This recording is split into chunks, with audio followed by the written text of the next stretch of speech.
The Ideal of Human Unity, Chapter 35, Summary and Conclusion. In other words, and this is the conclusion at which we arrive, while it is possible to construct a precarious and quite mechanical unity by political and administrative means, the unity of the human race, even if achieved, can only be secured and can only be made real if the religion of humanity, which is at present the highest active ideal of mankind, spiritualizes itself and becomes the general inner law of human life. The outward unity may well achieve itself, possibly, though by no means certainly, in a measurable time, because that is the inevitable final trend of the working of nature in human society, which makes for larger and yet larger aggregations, and cannot fail to arrive at a total aggregation of mankind in a closer international system. This working of nature depends for its means of fulfillment upon two forces, which combine to make the larger aggregation inevitable. First, there is the increasing closeness of common interests, or at least the interlacing and interrelation of interests in a larger and yet larger circle, which makes old divisions an obstacle and a cause of weakness, obstruction, and friction, and the clash and collision that comes out of this friction a ruinous calamity to all, even to the victor, who has to pay a too heavy price for his gains. And even these expected gains, as war becomes more complex and disastrous, are becoming more and more difficult to achieve, and the success problematical. An increasing perception of this community or interrelation of interests, and a growing unwillingness to face the consequences of collision and ruinous struggle, must push men to welcome any means for mitigating the divisions which lead to such disasters.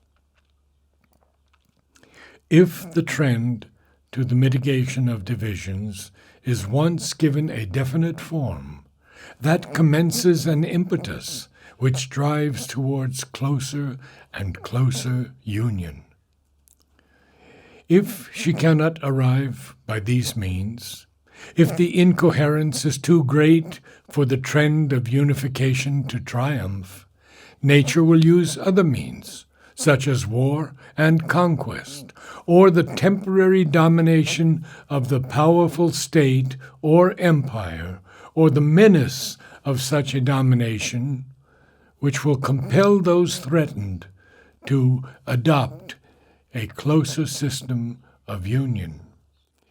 It is these means, and this force of outward necessity, which she used to create nation units and national empires, and however modified in the circumstances and workings, it is at bottom the same force and the same means, which she is using to drive mankind towards international unification.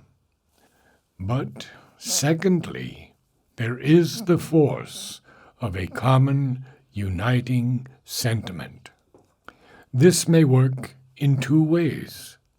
It may come before as an originating or contributory cause, or it may come afterwards as a cementing result.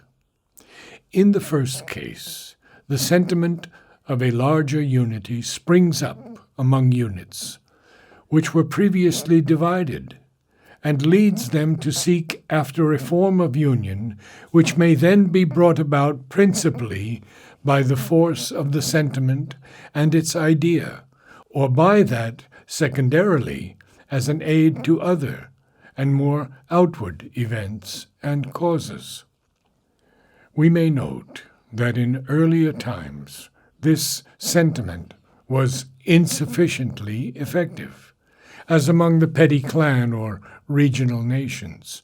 Unity had ordinarily to be effected by outward circumstances, and generally by the grossest of them, by war and conquest, by the domination of the most powerful among the many warring or contiguous peoples. But in later times, the force of the sentiment of unity, supported as it has been by a clearer political idea, has become more effective. The larger national aggregates have grown up by a simple act of federation or union, though this has sometimes had to be preceded by a common struggle for liberty or a union in war against a common enemy. So have grown into one the United States, Italy, Germany, and more peacefully the Australian and South African federations. But in other cases, especially in the earlier national aggregations, the sentiment of unity has grown up largely or entirely as the result of the formal, outward, or mechanical union. But whether to form or to preserve the growth of the sentiment, the psychological factor is indispensable. Without it, there can be no secure and lasting union.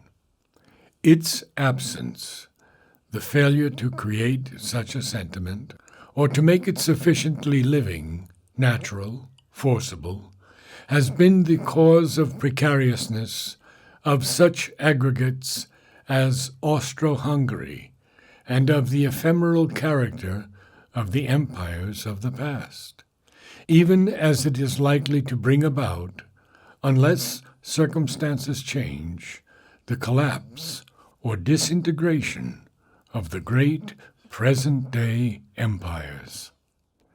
The trend of forces towards some kind of international world organization, eventuating in a possible far-off unification, which is now just beginning to declare itself as an idea or aspiration, though the causes which made it inevitable have been for some time at work, is enforced by the pressure of need and environment, by outward circumstances. At the same time, there is a sentiment helped and stimulated by these outward circumstances, a cosmopolitan, international sentiment, still rather nebulous and vaguely ideal, which may accelerate the growth of the formal union.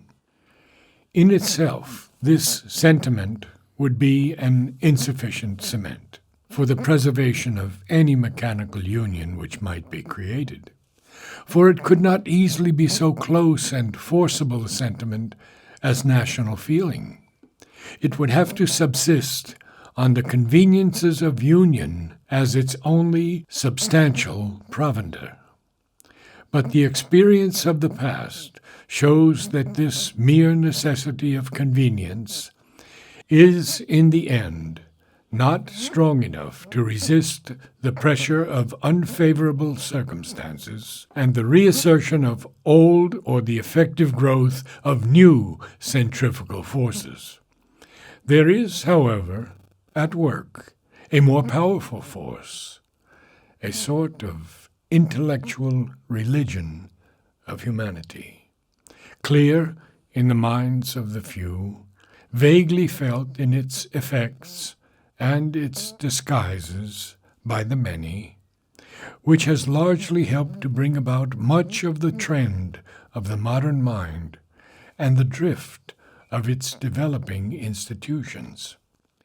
This is a psychological force, which tends to break beyond the formula of the nation and aspires to replace the religion of country, and even, in its more extreme forms, to destroy altogether the national sentiment and to abolish its divisions so as to create the single nation of mankind.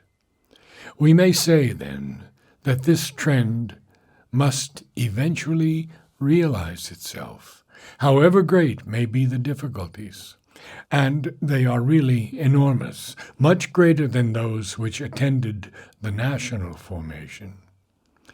If the present unsatisfactory condition of international relations should lead to a series of cataclysms, either large and world-embracing like the present war, or, though each more limited in scope, yet in their sum world-pervading and necessarily, by the growing interrelation of interests, affecting even those who do not fall directly under their touch, then mankind will finally be forced in self-defense to a new, closer, and more stringently unified order of things. Its choice will be between that and a lingering suicide. If the human reason cannot find out the way, nature herself is sure to shape these upheavals in such a way as to bring about her end.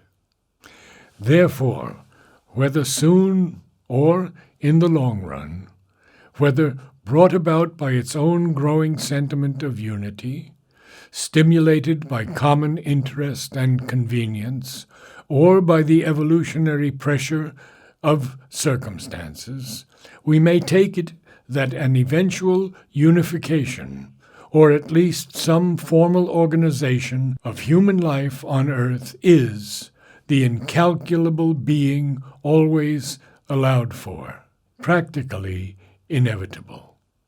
I have tried to show, from the analogy of the past evolution of the nation, that this international unification must culminate, is likely to culminate, in one of two forms. There is likely to be either a centralized world state or a looser world union, which may be either a close federation or a simple confederacy of the peoples for the common ends of mankind. The last form is the most desirable, because it gives sufficient scope for the principle of variation, which is necessary for the free play of life and the healthy progress of the race. The process by which the world state may come starts with the creation of a central body, which will at first have very limited functions, but, once created, must absorb by degrees all the different utilities of a centralized international control. As the state, first in the form of a monarchy and then of a parliament, has been absorbing by degrees the whole control of the life of the nation, so that we are now within measurable distance of a centralized socialistic state, which will leave no part of the life of its individuals unregulated. A similar process in the world state will end in the taking up and the regulation of the whole life of the peoples into its hands.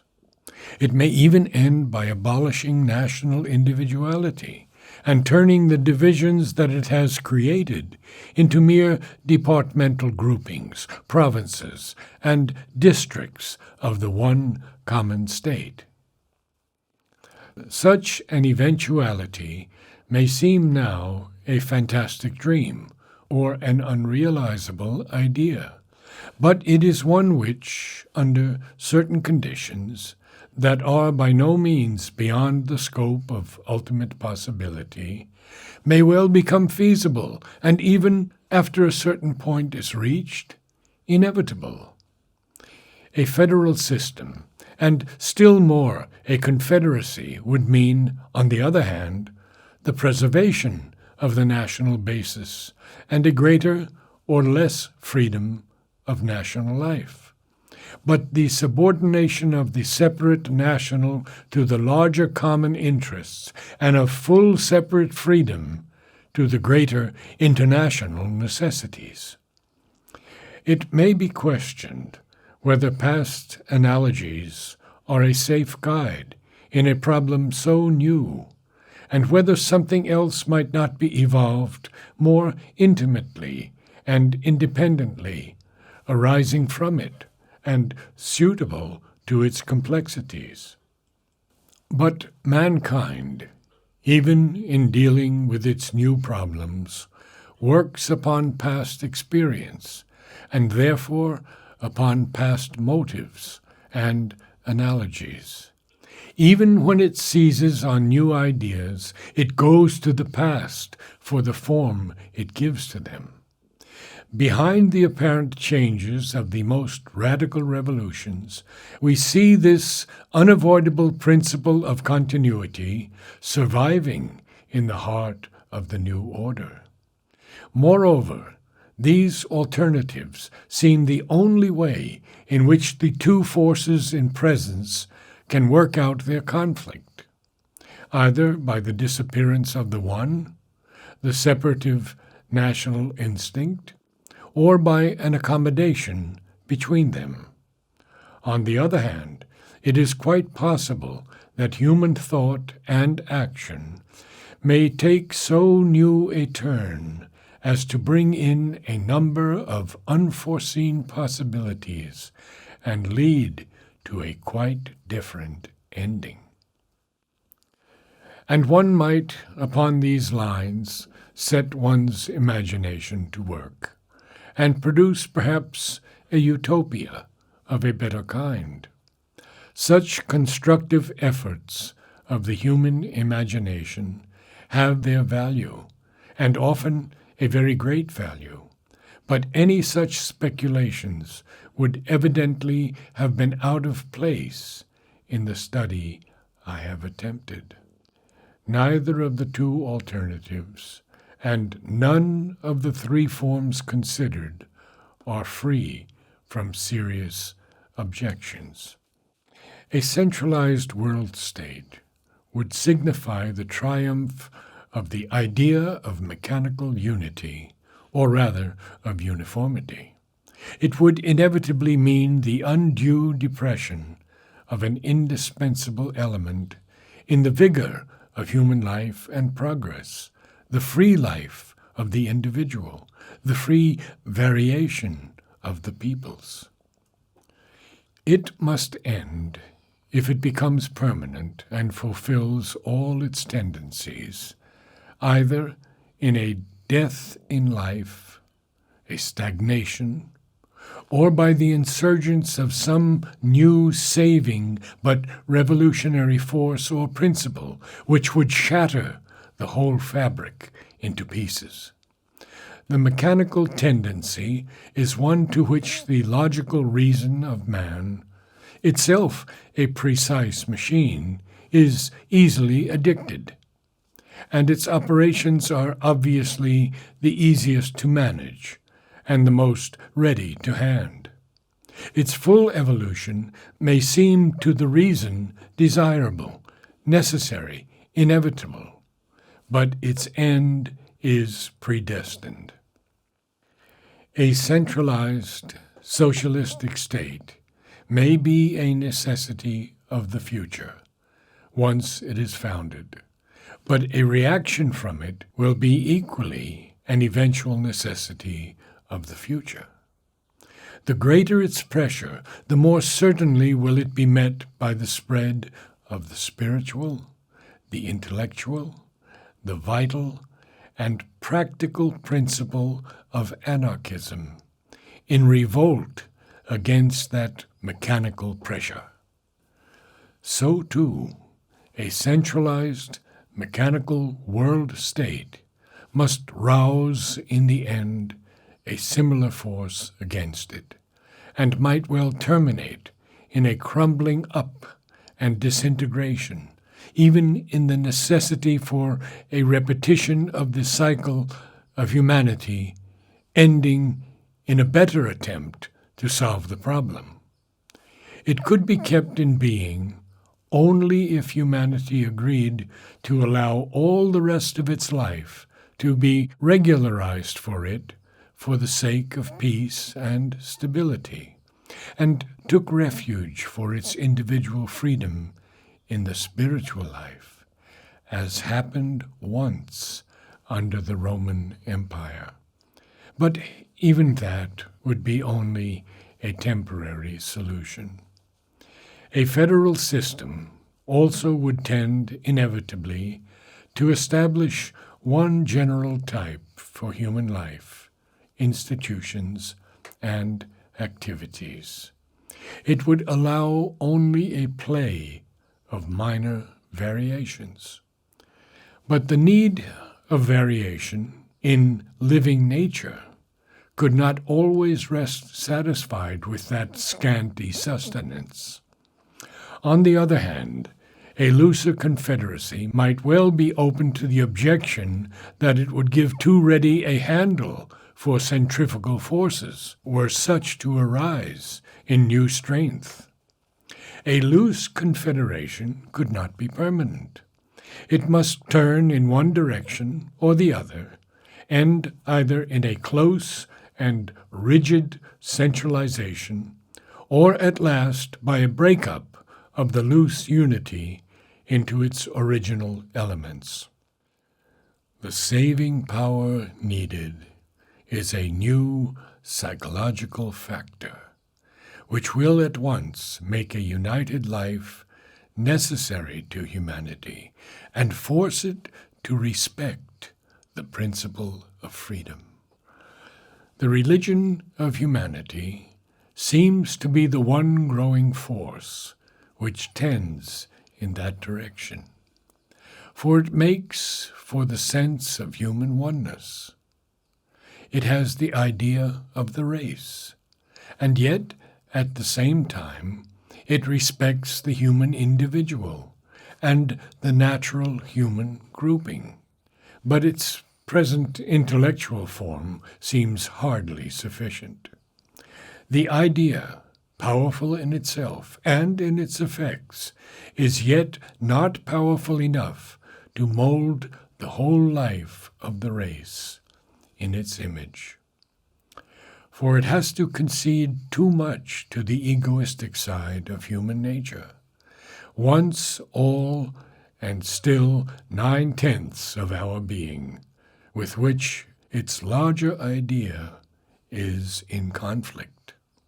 On the other side, because it leans principally on the reason, it turns too readily to the mechanical solution.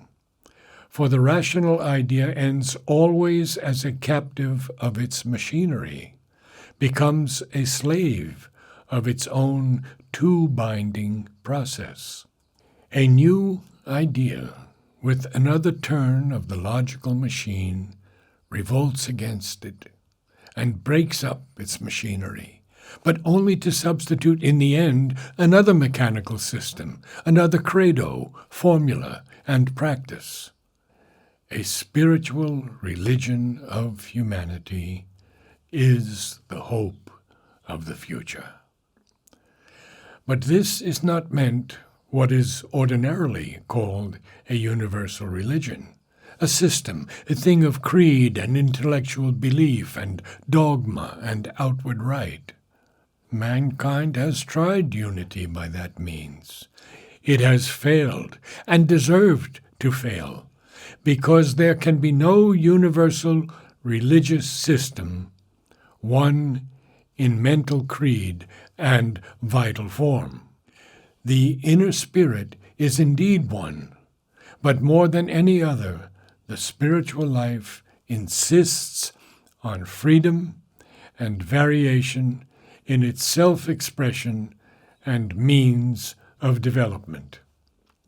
A religion of humanity means the growing realization that there is a secret spirit, a divine reality in which we are all one, that humanity is its highest present vehicle on earth, that the human race and the human being are the means by which it will progressively reveal itself here.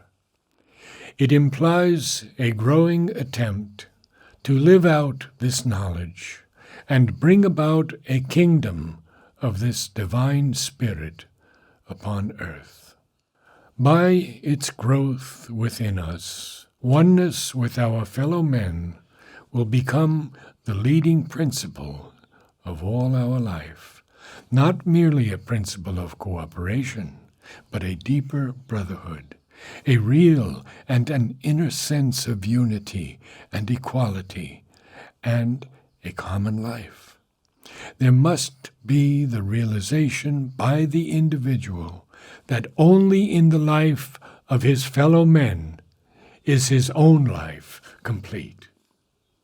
There must be the realization by the race that only on the free and full life of the individual can its own perfection and permanent happiness be founded. There must be, too, a discipline and a way of salvation in accordance with this religion. That is to say, a means by which it can be developed by each man within himself, so that it may be developed in the life of the race. To go into all that this implies would be too large a subject to be entered upon here. It is enough to point out that in this direction lies the eventual road. No doubt, if this is only an idea, like the rest, it will go the way of all ideas. But if it is at all a truth of our being, then it must be the truth to which all is moving, and in it must be found the means of a fundamental, an inner, a complete, a real human unity, which would be the one secure base of a unification of human life, a spiritual oneness which would create a psychological oneness, not dependent upon any intellectual or outward uniformity, and compel a oneness of life not bound up with its mechanical means of unification, but ready always to enrich its secure unity by a free inner variation and a freely varied outer self-expression. This would be the basis for a higher type of human existence. Could such a realization develop rapidly in mankind, we might then solve the problem of unification in a deeper and truer way, from the inner truth to the outer forms. Until then, the attempt to bring it about by mechanical means must proceed. But the higher hope of humanity lies in the growing number of men who will realize this truth and seek to develop it in themselves, so that when the mind of man is ready to escape from its mechanical bent, perhaps when it finds that its mechanical solutions are all temporary and disappointing, the truth of the Spirit may step in and lead humanity to the path of its highest possible happiness and perfection.